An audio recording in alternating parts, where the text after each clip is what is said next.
नमस्कार, जय हिंद। स्वागत है आपका नाज़ अकेडमी एजुकेशन पर। उम्मीद है आप लोग सब ठीक होंगे और सेफ होंगे। चलिए आज हम देखेंगे हिंदी बाल भारती, जो कि हमारे 8th क्लास का है हिंदी। और हम देखने वाले हैं शब्दकोश, इसके लेखक है डॉक्टर सरोज प्रकाश। तो आज हम इस वीडियो के अंदर इसके जितने प्रश्न उत्तर है सारे क्वेश्चन के आंसर देखने वाले हैं। तो चलिए स्टार्ट करते हैं। और आप सबसे रिक्वेस्ट है, वीडियो को शेयर ज़रूर कीजिएगा और डिस्क्रिप्शन बॉक्स चेक कीजिए, वहाँ आपकी हेल्प के लिए बहुत सारी वीडियोज़ अवेलेबल है, जैसे ग्रामर की वीडियोज़ है और दूसरी भी सब्जेक्ट्स। ठीक है, चलिए शुरू करते हैं। अच्छा, पता है आपको शब्दकोश का क्या मतलब होता है? इसका मतलब होता है डिक्शनरी। आपने सुना होगा डिक्शनरी, लेकिन उसका हिंदी में जो अर्थ होता है वो होता है शब्दकोश। ठीक है, चलिए हमारा पहला क्वेश्चन है, सूचना के अनुसार पूर्तियाँ करो, संजाल पूर्ण करो। शब्दकोश में संकेत शब्दों के संक्षिप्त रूप का विस्तृत रूप।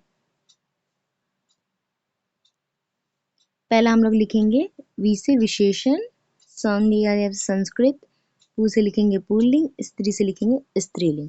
ठीक है, ये सारी चीजें आप फिल कर दीजिए बॉक्स में। नेक्स्ट क्वेश्चन है, टिप्पणी लिखो। पहला दिया गया है पड़ोसी, उत्तर लिखेंगे पड़ोसी।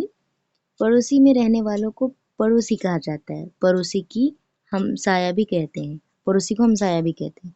ठीक है, दूसरा है रामदास। रामदास का लिखेंगे रामदास जी सलील तथा नीलिमा के पड़ोसी थे। वे एक पत्रकार थे। उन्होंने नीलिमा तथा सलील को शब्दकोश देकर शब्दकोश में शब्दों को अर्थ ढूंढने का तरीका भी बताया। नीलिमा और सलील, नीलिमा और सलील, उत्तर लिखेंगे नीलिमा तथा सलील विद्यार्थी हैं। उन दोनों को कुछ शब्दों का अर्थ जानने थे, इसीलिए वे दोनों अपने पड़ोसी रामदास के पास उन शब्दों का अर्थ जानने के लिए गए। तो टिप्पणी कंप्लीट हो गया। यहाँ पे हमारा तीसरा क्वेश्चन दिया गया है, शब्दकोश की उपयोगिता के बारे में अपने विचार लिखो। उत्तर लिखेंगे शब्दकोश में हमें शब्दों के सटीक तथा भिन्न भिन्न अर्थ भी मालूम होते हैं। इसकी सहायता से हम शब्दों के अर्थ के साथ साथ उस शब्दों के स्वरूप को की भी जानकारी होती है। शब्दकोश की सहायता से हम अन्य भाषाओं के शब्दों के अर्थ की भी जानकारी प्राप्त कर सकते हैं। चौथा क्वेश्चन है, आकृति में लिखो। पहला है सलील और नीलिमा इन शब्दों के अर्थ ढूंढ रहे हैं। तो पहले में लिखेंगे अभियान, दूसरे में लिखेंगे सुरसरी। दूसरा है दो भाषाओं के शब्दकोश। पहले में लिखेंगे मराठी हिंदी, दूसरे में लिखेंगे अंग्रेजी हिंदी।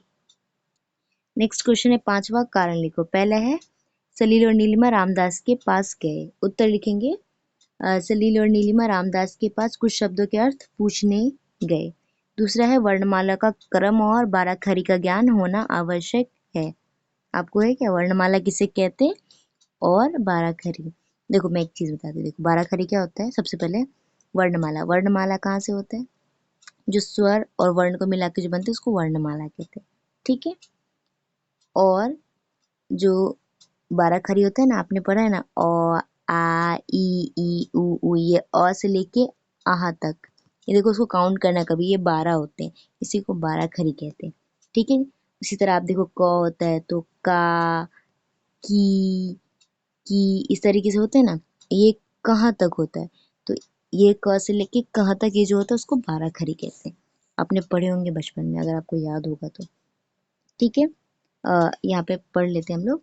अच्छा, स्वर है ना, किसको कहते हैं? अ से लेके जो आहा तक होता है उसको स्वर कहते हैं। ठीक है, क से लेके जो तक होता है उसको वर्ण कहते हैं। दोनों को मिल जाता है तो वर्णमाला कहते हैं। ठीक है, चलो ये हो गया। हम अपनी इस जो हमने बोर्ड पे फैलाया रहा था उसको साफ कर देते हैं। ओके, सो उत्तर लिखेंगे दूसरे का, शब्दकोश का उपयोग करने के लिए वर्णमाला और बाराखरी के क्रम का ज्ञान होना आवश्यक है। नेक्स्ट क्वेश्चन है छठा, नीचे दिए गए शब्दों को शब्दकोश के क्रम में लिखिए। तो यहाँ पे ये जो अर्थ दिया गया, पहले आप इनको लिखोगे। ठीक है, फिर उत्तर लिख के लिखोगे। सबसे पहले अर्थ, उसके बाद क्षमा, जुगनू, उसके बाद आएगा ज्ञान, नंदन, भौतिक। ठीक है, तो जैसे से जो शब्द मैंने बोले हैं यहाँ पे ऑलरेडी आपको लिखा हुआ दिख रहा होगा, वैसे ही आप कॉपी पेस्ट कर दो। ठीक है, मतलब देखो सेम सेम लिख दो। समझ में आया? यानी कि आपको हो सकता है एग्जाम में पूछे, मतलब क्या बोला गया हमें यहाँ पे कि जो शब्द दिए गए उनको शब्दकोश की तरह क्रम में, यानी कि उनके ऑर्डर्स में आपको लगाने हैं। ठीक है, उनके हिसाब से, जैसे कि अर्थ है तो अ से शुरू हो रहा है, यानी इसमें कोई है ना, सबसे पहला है ना, तो अर्थ लिखा गया है। क्षमा, इसकी अकॉर्डिंग देख लो आप, तो उसके लिए उसे ऐसे हिसाब से दिया गया, उसको क्रम में लगाना था, ठीक है, हमने लगा दिया। नेक्स्ट क्वेश्चन है भाषा बिंदु से। क्वेश्चन है निम्नलिखित अवयव के भेद पहचान कर स्वतंत्र वाक्यों में प्रयोग करो।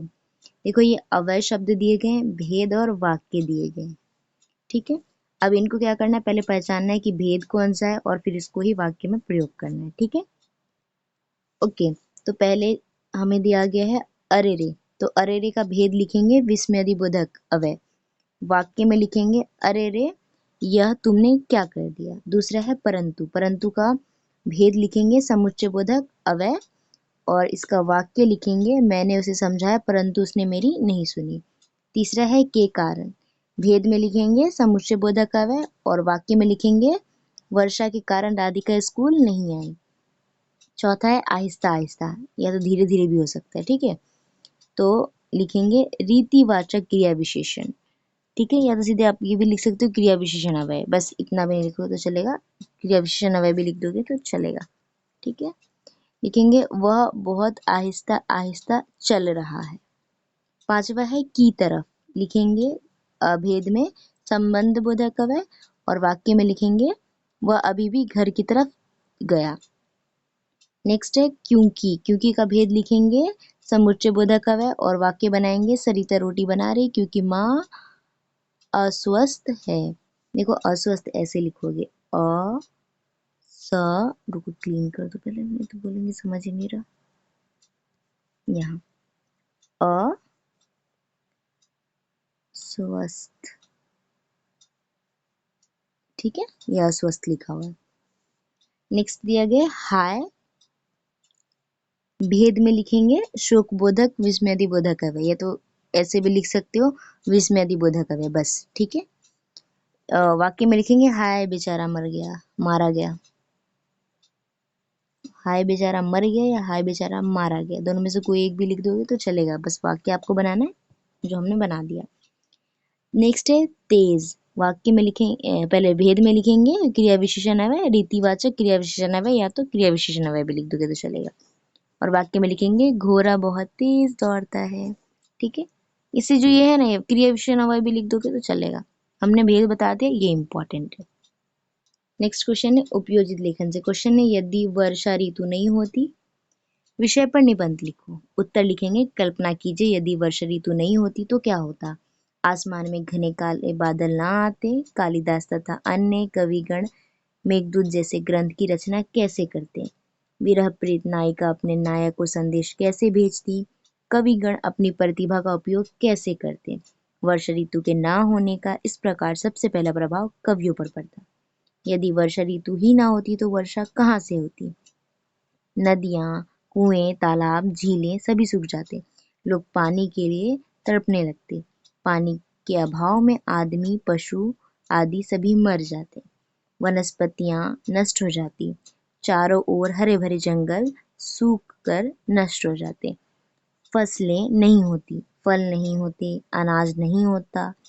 कहने का तात्पर्य यह है कि मानवों, वनस्पतियों तथा पशुओं का संसार नष्ट हो जाता, धरती बंजर हो जाती। मेरी कामना है कि धरती पर ईश्वर कभी ऐसा दिन न लाए। ओके, तो ये हो गया आपका उपयोजित लेखन, जिस पर आपको निबंध लिखना था यदि वर्षा ऋतु नहीं होती तो हमने इसका बना दिया, निबंध हमने लिख दिया, आपने भी लिख दिया, स्क्रीनशॉट ले लीजिए, आराम से लिख लीजिए और वीडियो को शेयर कर दीजिए अपने फ्रेंड्स के साथ ताकि वो भी लिखे, फिर उसके बाद बातें कीजिए, ठीक है।